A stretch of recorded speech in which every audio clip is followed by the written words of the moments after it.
everybody, and welcome to my brother, and me. I'm your oldest brother, Justin McElroy. I'm your middleest brother, Travis Murderoy. Those are bones. I'm Griffin. Okay. It's spooky Christmas. Those are bones. Tell me more about these bones, Griffin. Where'd you get them? Inside me. I guess I died. Now I'm a skeleton, and isn't that something? Isn't that something? Cool. My main Halloween exposure so far has been weird YouTube, which Henry is now far down the oubliette, and now I live in that prison with him, and it just seems like a market we are neglecting, because apparently you can just put Spider-Man and a skeleton in the same room, and now it's Spider-Man Halloween, and it has 3.6 million views, and it's made you $55,000. That's it. Very easy. There's one, and it's a guy dressed as Spider-Man walking in front of a green screen while ghosts and skeletons walk by him, and there's a song in the background that goes, and I'm going to sing it exactly. This is not a joke. Halloween, Halloween, creepy, spooky Halloween. 3.5 million people said, that's my shit. 3.5 million people are also being held hostage by their Tods.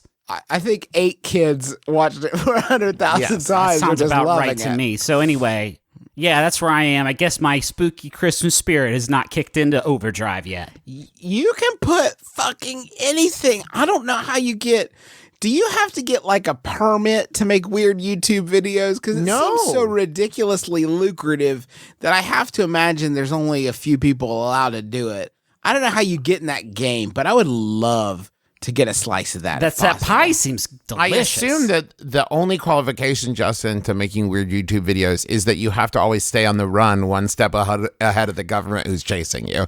That to me seems like the only thing, we almost got them, that kind of thing. Now, I will say, somehow, BB has not gotten into this, so I've been spared this. The weirdest thing I watch is Sid the Science Kid. You've messed up. See, you've messed up. The thing is, you gotta put more garbage than you get. I love seeing my daughter watch these weird Russian monstrosities and thinking, yes, put that in there. Put that in that brain. Let's see where it comes out. I don't know where it's coming out. Maybe when she's 30? Maybe when she's 8? I have no idea. Maybe when she's 8, she'll talk about Turbo Teen a lot for some reason. If there was a show on when I was 11, I'll be honest, 16. And that show was just a box, and every time they opened it did have a different Pokemon inside of it. That's must-see fucking TV. I would have faked sick even more often than I did to watch that show during the daytime on WB. Love Halloween. Love Halloween, though. I do. Anybody got costumes? Well, as is always the case, I now have to find either a costume that already has a beard or any other costume that justifiably looks okay with beard. Ugh, I mean, there's not that many bearded heroes. Correct. I don't want to be Wolverine for the 18th time. Oh, God, your Wolverine is always so thirsty, Trav.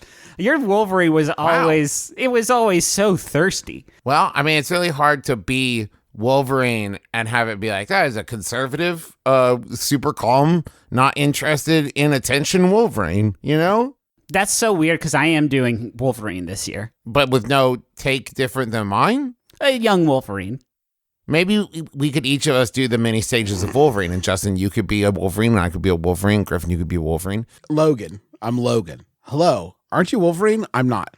I am Logan. Wolverine's my dad. I am Logan. But you have the bones, right? Yeah. Fuck yeah, I got the bones. I'm Logan. Listen. Can we just talk about Spookley the Square Pumpkin for a second? What? You guys have a second to talk? We were just talking about Halloween and kids programming, and it made me think about the only thing I'm allowed to watch on Halloween other than Mickey's Monster Musical. Spookley the Square Pumpkin. You guys know this fool? No, tell me about him. Okay, hold on. I'm going to stand up. He sounds fun. He's a real piece of garbage. Here's the deal with this idiot, okay? I'm going to tell you this story. I'm going to weave this narrative for you based on the Wikipedia page. Now, I don't need the Wikipedia page. I've seen it 1,000 times, but I don't want it to be color. I don't want you guys to think I'm coloring the story in any way. Is that fair? Sure. Yeah, bud. All right, I'm going to tilt my monitor up, and everybody just gather around the fire, gather around the hearth for this fucking spooky. Oh, yeah. Can we put haunting music over it? Can you? Oh, Justin, sorry. Absolutely, your decision. Okay, I'll put haunting music over it, and make sure you do it like a spooky story. Yes, please. Okay. This is the story of Spookley, the Square Pumpkin, by Wikipedia. You could be scarier. I don't want to do it in a goofy voice. Well, I'm playing. Story. Hold on, stop the music. I'm playing spooky music under it. So do a fucking. That'll voice. do the lift though. You don't have to do a silly voice, Justin. But just a committed voice with some energy. Give me. Too bad. I'm not a fucking monkey. Just let me read it. Now say I'm not a fucking monkey, but say it with like 5% spooky, just so we know it's different. 5% spooky. Not a fucking monkey. That's like 65%. That was so spooky. Two bats who live at Holiday Hill Farm, bug-eating Boris and bug-loving vegetarian Bella, discover an unusual sight at the pumpkin patch and rush to inform the farm's scarecrow, Jack, of their find, a young, innocent, and square pumpkin who identifies himself as Spookley. Just real quick, is that different from other pumpkins in the pumpkin patch? They're just like not innocent. They've seen some shit and they know it. Yeah, nasty pumpkins. Jack takes a liking to Spookley, but little Tom, a small pumpkin attached by a vine to a much larger Big Tom, another pumpkin, immediately begins bullying Spookley and says only round pumpkins are real pumpkins. Okay. It's weird that they're able to establish bias that quickly, but there you go. So Jack organizes the pumpkins in the patch to compete in the, quote, Jack Olympics, which is so challenging. It's an athletic competition that is, quote, not affiliated in any way, shape, or form with those other games. And it's designed to determine the pick of the patch. Now, Justin, in this, as I have not seen it, are the pumpkins mobile? Are they alive? Yeah, all the pumpkins are alive. There's Big Tom and Little Tom. Right, yeah, we know about the Toms. And the farmer's just okay with this. I guess he doesn't have other things to go. This is all in a farmer's imagination. That's what you find out. At the end, you find out the farmer was hit by a car, and these are his last moments. Yes, these are the neurons in his brain firing. Oh, this is cattywampus. This is a weird shaped pumpkin, and his name's an adverb.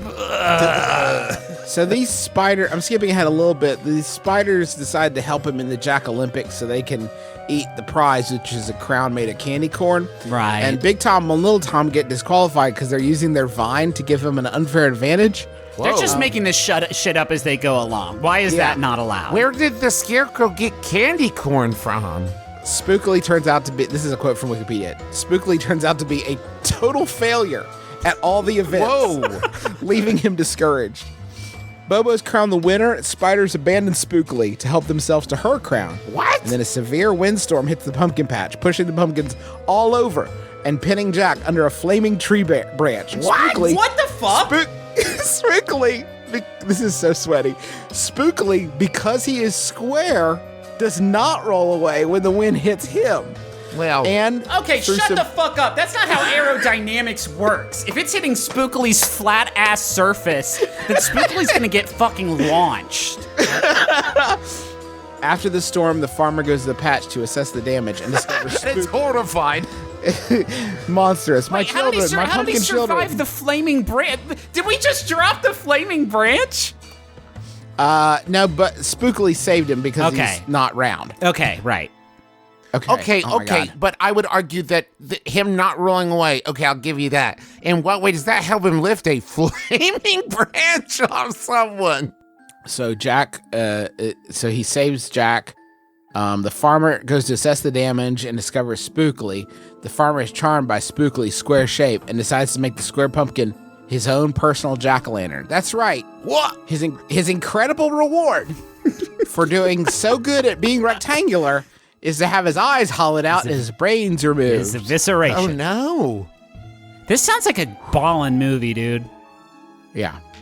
So this is the film that you can watch if you are so unlucky to do so. It is absolutely horrifying. I mean, it is monstrous.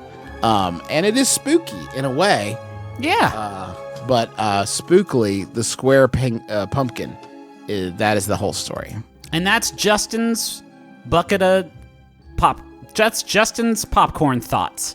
Another segment here on another successful segment on My Brother and Me. Another great segment.